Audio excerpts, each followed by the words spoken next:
నమస్తే, welcome back to my channel creative art and home food. నేను మీ లక్ష్మీ కళ్యాణ్.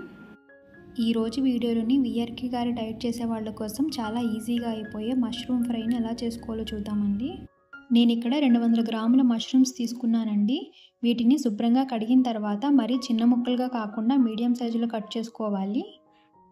ఇప్పుడు stove మీద కడాయి పెట్టుకుని 1 నుంచి 1.5 టేబుల్ స్పూన్ల వరకు కొబ్బరి నూనె వేసుకుంటున్నానండి.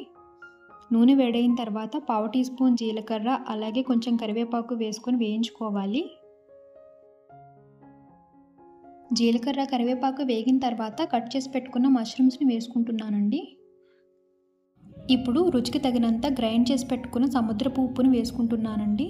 అలాగే ఒక 1/2 టీ స్పూన్ పసుపు వేసుకొని అంతా ఒకసారి బాగా కలుపుకోవాలి. ఇప్పుడు దీని మీద మూత పెట్టి మీడియం ఫ్లేమ్ మీద మధ్య మధ్యలో కలుపుతూ మష్రూమ్లో ఉన్న వాటర్ అంతా దగ్గర పడే వరకు ఉడికించుకోవాలి.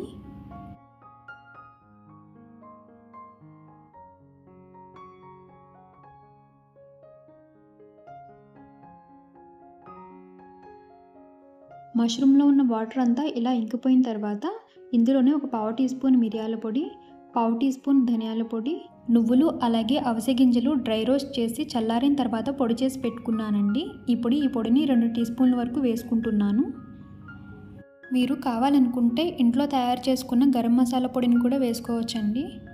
ఇప్పుడు అంతా 2 నిమిషాల పాటు బాగా కలుపుకున్న తర్వాత చివరిగా సన్నగా కట్ చేసుకున్న కొత్తిమీరను వేసుకోవాలి. అంతేనండి, మష్రూమ్ ఫ్రై రెడీ అయిపోయింది.